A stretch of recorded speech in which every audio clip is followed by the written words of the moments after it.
di awal bulan ya, tanggal 1 Maret. Ini lagi tanggal muda, hati-hati loh ya.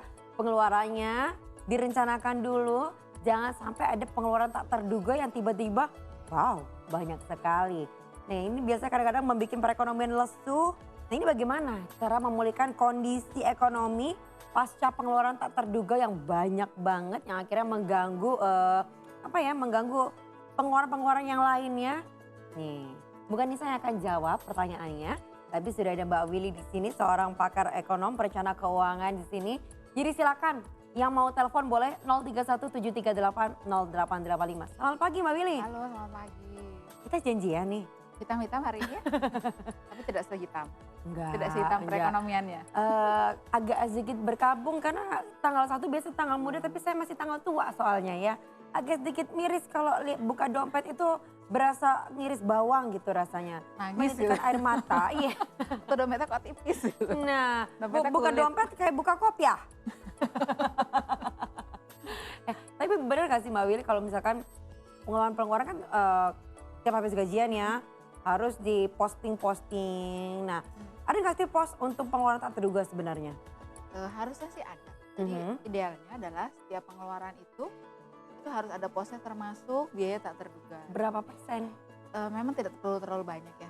Cuman juga biasanya orang lalai gini, tak terduga, nanti aja deh gitu kan ya.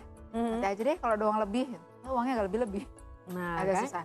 Jadi memang sekitar 5-10%, 10% lah itu sudah ideal banget dianggarkan untuk pos biaya tak terduga. Sebentar. 10% biaya tak terduga. 5-10 lah. Ya kan? 10% buat senang-senang kata Mbak Willy ya. Yang beberapa episode yang lalu ya. Buat senang-senang, buat belanja-belanja. Terus 30% 30% buat nabung. Sisanya Anak-anak habis ya? masih sisanya tinggal 50%. Bisa kan? Iya Bisa-bisain deh gitu. Tapi yang dibilang pengeluaran tak terduga ini pengeluaran untuk apa sih sebenarnya? Jadi pengeluaran tak terduga itu misalnya gini, kita kan nggak bisa menahan kalau ada bencana, Oke. kebanjiran, Mhm. tabrakan, Ya. sakit tiba-tiba. Nah kalau semua itu misalnya kita tidak terlindungi oleh asuransi, nah itu kan pasti kita harus mengambil pos-pos untuk salah satunya itu tadi pengeluaran tidak terduga. Kalaupun kita kurang, nah baru deh ambil tabungan. Nah itu kan biasanya goncang tuh. Bener. Goncangnya tuh biasanya terasa Goncangnya sekali. dahsyat ya. Dahsyat. Dahsyat dan terasa sekali. Nah itu yang harus pastinya kita harus tata ulang lah. Oke, cara mensiasatinya gimana nih? Jadi cara mensiasatinya yang pertama adalah mengatur kembali pengeluaran. Oke. Karena kan kemungkinan terburuk adalah tabungannya habis. Benar. Tabungan habis, dana cadangannya juga nggak ada, ya kan? Yang ada sekarang tinggal pure gaji itu pun sudah kanan kiri gitu. Habis ya, lewat aja gajinya. Nah, kan? Padahal belum nabung, belum pengeluaran tak terduga. Oke, mengatur kembali keuangan. Mengatur kembali Oke, keuangan. coba-coba dari saya pribadi ya, sembari pemirsa barangkali juga mau belajar Ini konsultasi pribadi dari awal. dari awal. Ya, pemirsa barangkali malu mau curhat gitu, mau lewat telepon kadang-kadang malu kan. Tapi mau telepon boleh loh, 0317380885. 10% dari gaji disisihkan untuk biaya tak terduga. Biaya terduga. 10% disisihkan untuk belanja dan senang-senang bersama dengan sekeluarga. 30% untuk menabung. Biaya untuk anak-anak sekolah dan kawan-kawan berapa persen ya? Sisanya 50%. Iya. Biaya buat rumah begitu juga 50% buat semuanya ya. buat semuanya. Sangu, bensin, anak-anak, Makan makan, tiap hari. fix cost di rumah ya, listrik, Kurang ya? air. Kok kurang bayar rasanya? Gimana dong? Kalau kurang mungkin tadi bisa diimbangi dengan usaha sampingan. Oh, Jadi oke. harus ada usaha sampingan. Karena kalau sekarang itu kita nggak punya usaha sampingan, cuma makan gaji kayaknya nggak kekinian katanya. Susah gitu ya karena apalagi semua- ekonominya kan lagi labil juga, Iya, lagi nggak gitu jelas. kan, lagi nggak Lagi nggak jelas. jelas. Nah, ini bagaimana supaya tidak terimbas ke perekonomian di rumah tangga? Ya jadi balik lagi tadi ke pengaturan keuangan tuh ada dua Mbak. Jadi ada pengaturan yang real dan yang masih kita perkirakan. Jadi kita bikin dua tuh gini misalnya. Yang tadi sisa 50% itu ya. Oke, Biar listrik misalnya kita anggarkan 300.000. oke. Nah nanti realnya berapa? Itu dicatat. Listrik 300.000 Itu namanya di rumah mana? Gak mungkin. Nggak mungkin mungkin ya. Nggak mungkin. Berapa Bu biasanya? 700 1 koma gitu ya, minimal 700 something. 700 something. Ah, Kayak kita bilang misalnya biaya listriknya 1 juta lah. Oke. Nanti realnya berapa itu kita catat lagi. Jadi kita yang punya biaya perkiraan tuh yang tersendiri adalah listrik, air, Sama telepon itu besok sudah telepon. fix ya, pulsa Itu sudah juga udah fix. fix. Ya, Oke. itu berapa. Aha. Nah, nanti pada saat bayarnya real fix cost-nya berapa itu juga dicatat. Nanti di situ tuh ketahuan. Oh ya, berarti per bulannya saya kira-kira segini. Dari Jadi segitu untuk merencanakan bulan depan harusnya Heeh. sekian. Ya, harusnya sekian. Oke. kita ada lebih nggak sih dari situ atau enggak? Toto realnya gede banget gitu. Ini Ada kenapa? lebih. Kayaknya kurang banyak ya. Kalau banyak lebih biasanya. nggak mungkin deh rasanya. Ya memang lebih memang jarang sekali kalau Aha. lebih. Cuman kan dari situ kita bisa menekannya misalnya gini, oke lebih, kenapa ya? Kan misalnya gitu ya. Misalnya oh listriknya gede banget, kenapa? Lampunya nggak pernah mati, Oh. 24 jam on terus gitu ya nyala. Oke. Nah itu kan juga mesti dipertimbangkan bahwa terus bangsa seperti kabel handphone, charger tuh selalu Nancap. nancep, itu sebaiknya dicabut.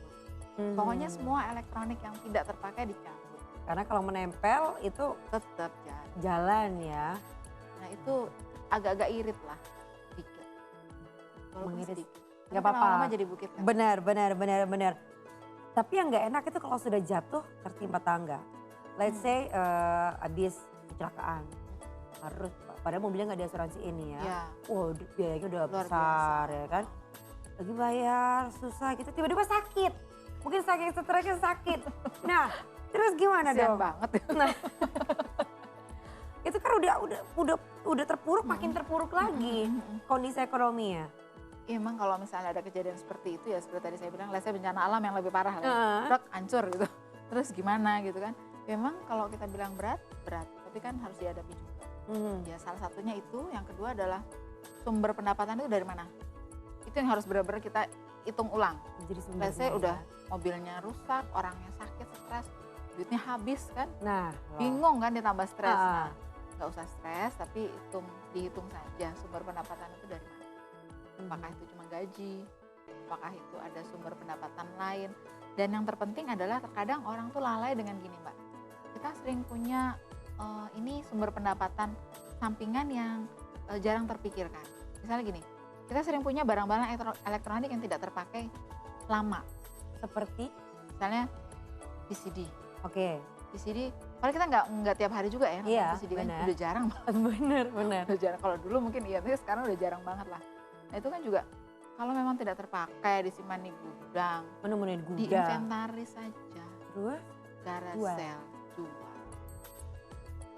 Satu, itu dapat uang tambahan, walaupun tidak seberapa tapi ada tambahan. Kedua, Benar. rumahnya jadi agak lega. Lapang.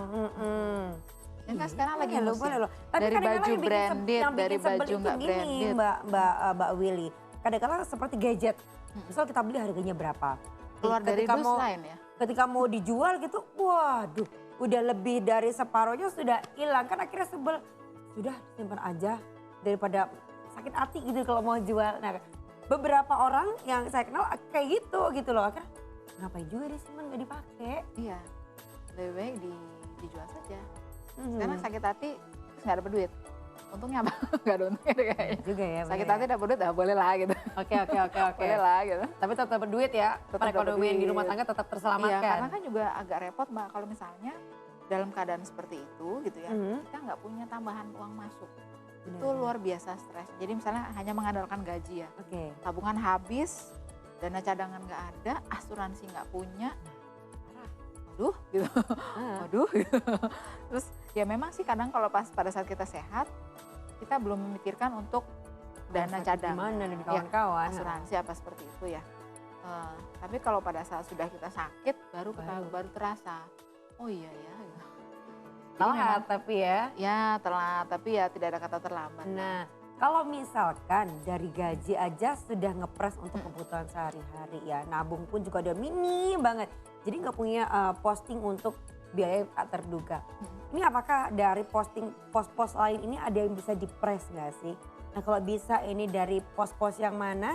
Jawabnya nanti setelah jeda pariwara berikut ini. Tetap di Cakrawala.